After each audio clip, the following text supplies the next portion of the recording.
ಗೊಳಿಸಲಾಗುವುದು.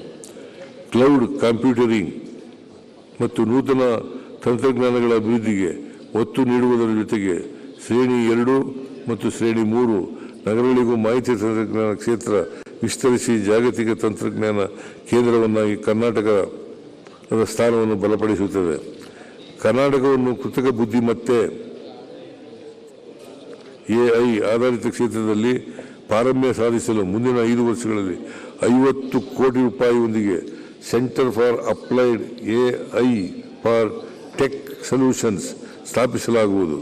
ರಾಜ್ಯವನ್ನು AI ಕ್ಷೇತ್ರದಲ್ಲಿ ಮುಂಚೂಣಿಗೆ ತರಲು ಸರ್ಕಾರ ಬದ್ಧವಾಗಿದೆ. ಬೆಂಗಳೂರಿನ ಭಾರತೀಯ ವಿಜ್ಞಾನ ಸಂಸ್ಥೆಯ ಸಹಯೋಗದೊಂದಿಗೆ ಕ್ವಾಂಟಮ್ ತಂತ್ರಜ್ಞಾನದ ಅಭಿವೃದ್ಧಿಯನ್ನು ಉತ್ತೇಜಿಸಲು ಕ್ವಾಂಟಮ್ ರಿಸರ್ಚ್ ಪಾರ್ಕ್ ಅಂತ 2 48 ಕೋಟಿ ರು ವೆಚ್ಚದಲ್ಲಿ ಮುಂದಿನ 3 ವರ್ಷಗಳಲ್ಲಿ ಸ್ಥಾಪಿಸಲಾಗುವುದು.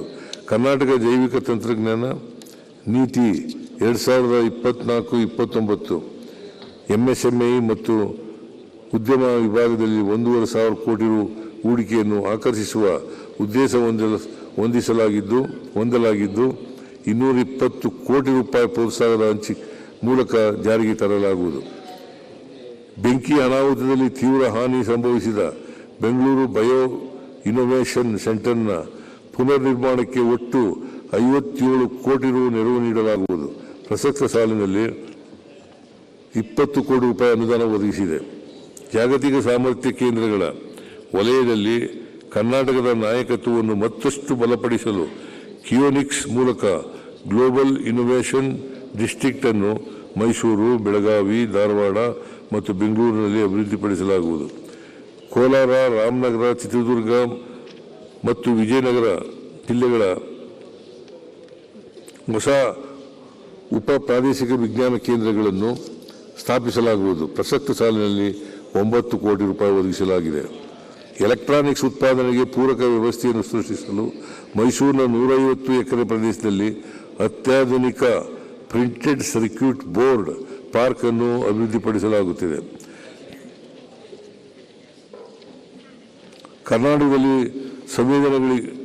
ಸಂವೇದಕಗಳಿಗೆ ಸಂಶೋಧನೆ ಮತ್ತು ಅಭಿವೃದ್ಧಿ ಕೌಶಲ್ಯ ಮತ್ತು ಪರಿಸರ ವ್ಯವಸ್ಥೆಯನ್ನು ಉತ್ತೇಜಿಸಲು ಕೈಗಾರಿಕೆಗಳ ಮತ್ತು ಭಾರತ ಸರ್ಕಾರದ ಸಹಭಾಗಿತ್ವದಲ್ಲಿ ಸೆನ್ಸರ್ ಟೆಕ್ ಇನ್ನೋವೇಷನ್ ಹಬ್ ಒಟ್ಟು 99 ಕೋಟಿ ರು ವೆಚ್ಚದಲ್ಲಿ ಸ್ಥಾಪಿಸಲಾಗುವುದು. ಕಿಯೋನಿಕ್ಸ್ ವತಿಯಿಂದ ಮಂಗಳೂರು, ಹುಬ್ಬಳ್ಳಿ ಮತ್ತು ಬೆಳಗಾವಿಯಲ್ಲಿ ಪ್ಲಗ್ ಅಂಡ್ ಪ್ಲೇ ಸೌಲಭ್ಯಗಳನ್ನು ಒಳಗೊಂಡ 3 ಹೊಸ ಜಾಗತಿಕ ತಂತ್ರಜ್ಞಾನ ಕೇಂದ್ರಗಳನ್ನು ಸ್ಥಾಪಿಸಲಾಗುವುದು. ಕೃಷಿ ಕ್ಷೇತ್ರದಲ್ಲಿ ತಂತ್ರಜ್ಞಾನದ ಏಕೀಕರಣದ ಅಗತ್ಯವಿರುವುದರಿಂದ ಕಲಬುರಗಿಯಲ್ಲಿ ಅಗ್ರಿ ಟೆಕ್ ವೇಗವರ್ಧಕವನ್ನು ಸ್ಥಾಪಿಸಲು ಉದ್ದೇಶಿಸಲಾಗಿದೆ. ಕಲಬುರಗಿಯಲ್ಲಿ ಪ್ಲಗ್ ಅಂಡ್ ಪ್ಲೇ ಸೌಲಭ್ಯವಿರುವ ಫ್ಲಾಟ್ ಫ್ಯಾಕ್ಟರಿಯನ್ನು ಸ್ಥಾಪಿಸಲಾಗುತ್ತದೆ. ಕನ್ನಡ ಮತ್ತು ಸಂಸ್ಕೃತಿ.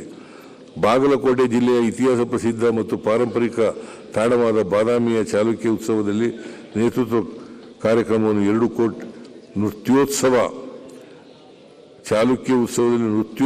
ಕಾರ್ಯಕ್ರಮವನ್ನು 2 ಕೋಟಿ ರು ವೆಚ್ಚದಲ್ಲಿ ಆಯೋಜಿಸಲಾಗುವುದು. ಅಂತಾರಾಷ್ಟ್ರೀಯ ಬಸವ ಆಧ್ಯಾತ್ಮಿಕ ಹಾಗೂ ವಚನ ಅಧ್ಯಯನ ಕೇಂದ್ರವನ್ನು ಬೆಂಗಳೂರಿನಲ್ಲಿ ಸ್ಥಾಪನೆ ಮಾಡಲು ತಾತ್ವಿಕ ಅನುಮೋದನೆ ನೀಡಿದ್ದು, ಈ ಬಗ್ಗೆ ತಜ್ಞರ ಸಮಿತಿಯನ್ನು ರಚಿಸಿ ವಿಸ್ತೃತ ವರದಿ ಪಡೆದು ಕ್ರಮ ಕೈಗೊಳ್ಳಲಾಗುವುದು. ತಾಯಿ ಭುವನೇಶ್ವರಿಯ ಭವ್ಯವಾದ ಪ್ರತಿಮೆಯನ್ನು ರಾಜ್ಯದ ಆಡಳಿತ ಕೇಂದ್ರ ಸ್ಥಾನವಾದ ವಿಧಾನಸೌಧದ ಆವರಣದಲ್ಲಿ ಪ್ರತಿಷ್ಠಾಪಿಸಲಾಗಿದೆ.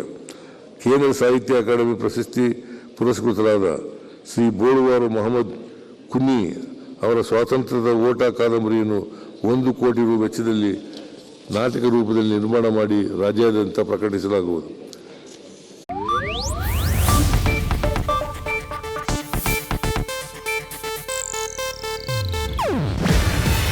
ಇದು ಏಷ್ಯಾನೆಟ್ ನ್ಯೂಸ್ ನೆಟ್ವರ್ಕ್ ಪ್ರಸ್ತುತಿ. ನೀವು ನೋಡ್ತಿದ್ದೀರಾ ಏಷ್ಯಾನೆಟ್ ಸುವರ್ಣ ನ್ಯೂಸ್.